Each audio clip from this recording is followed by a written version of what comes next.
Once again welcome back to my channel guys. આજે જે હું તમને કહેવાનું છે મે બી તમને નહીં ખબર હોય, કેમ કે મને પણ નથી ખબર જ્યારે હું કેનેડા આવ્યો, અને આ વિડીયો હું ખાસ મારી ઇન્ડિયન ઓડિયન્સ માટે બનાવું છું, કેમ કે ઇન્ડિયામાં પણ આ વસ્તુ આવવાની છે ફોર શ્યોર.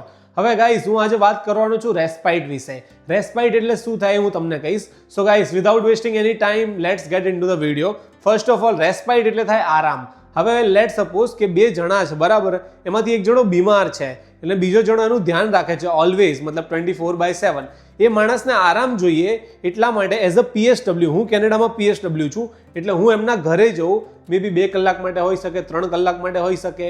એ 3 કલાકના ડ્યુરેશનમાં એ બહાર જાય, જે બી મતલબ કેર ગિવર છે, કેર આપનારા માણસ, એટલે એમને શું થોડો રિલીફ મળે માઇન્ડમાં. કેમ કે આપણે કોઈની કેર કરતા હોઈએ મતલબ વીકલી કે મંથલી, ડેલી, તો આપણું મગજ કેવું કે થાકી જાય કે ભાઈ ના આમ, હા આપણને પડી હોય એવું નહીં, આપણી ફેમિલીની પડી હોય કે કોઈ બી આપણું રિલેટિવ ક્લોઝર હોય કે કોઈ બી મતલબ husband, wife, sister, brother, whatever, આપણને ઘણી બધી પડી હોય, પણ તો બી મગજ થાકી જાય બરાબર કોઈની કેર કરતાં. એટલે અહીંયા માટે રેસ્પાઇટ જરૂરી છે, અને અહીંયા આવી રીતે લોકો રેસ્પાઇટ માટે જાય છે. એટલે કેવું કે 24 કલાકની પણ રેસ્પાઇટ હોય, 12 કલાકની પણ હોય, 6 કલાકની પણ હોય, નો મેટર વોટ, એટલે એમને જેવી જરૂર એવી રીતે રેસ્પાઇટ હોય. હવે આ વર્ડ અને ઇન્ડિયાનો શું રિલેશન છે મિત્રો? આપણે ઇન્ડિયામાં કેવું છે કે આપણી ફેમિલી મતલબ મોસ્ટલી કોઈ બી બીમાર થાય તો આપણી બધી ફેમિલી ક્લોઝર હોય. કેનેડામાં એવું નથી. કેનેડામાં બધા પ્રોવિન્સો દૂર છે, બધા કંઈક છોકરાઓ ક્યાંય રહેતા હોય, છોકરીઓ ક્યાંય રહેતી હોય, અને બધું વોટએવર બરાબર, અને કોઈ રિલેટિવ પાસે ટાઈમ નથી. ઇન્ડિયામાં પણ આ વસ્તુ જલ્દીથી જ થવાની છે, કેમ કે ઇન્ડિયામાં કેવું કે અત્યારે જેટલા બી પેરેન્ટ્સ છે કે કોઈ બી મતલબ જેમ કે બીમારી આવી ગઈ, મોસ્ટલી લોકોના છોકરાઓ બહાર રહે છે અને નજીક નથી રહેતા. અને ન્યુક્લિયર ફેમિલી મતલબ કેવું કે જોઈન્ટ ફેમિલીમાં લોકો નથી રહેતા હવે, એટલે કોઈ મતલબ છે નહીં. એટલે જેમ કે કોઈ તમારા મમ્મી પપ્પા કે કોઈ બીમાર થયું બરાબર એવી રીતે લોંગ ટાઈમ સુધી, તો મતલબ આવી રીતે રેસ્પાઇટની તમને પણ જરૂર પડી શકે છે. એટલે કેવું કે આરામ આપનારા માણસની.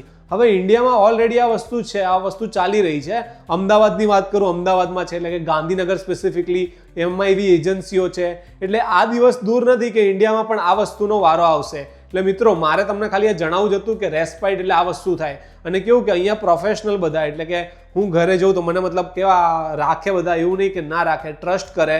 પછી એ લોકો બહાર જાય, મોટા ફાર્મ હોય, જમીન હોય, બધું એમના ઘરે હોય, અને એમને કેવું કે મોટી બીમારી હોય, જેમ કે કોઈને યાદ ના રહેતું હોય, કે પછી કોઈને સ્ટ્રોક આવ્યો હોય, કે પછી શું કહેવાય કોઈ મતલબ સરખી રીતે રહી ના શકતા હોય, પડી જતા હોય, એવા બધા લોકોની સાથે હું જઉં અને મારે ખાલી ત્યાં રહેવાનું, કંઈ જ કરવાનું નહીં, ખાલી બેસવાનું. એનો મતલબ કહેવાય રેસ્પાઇટ.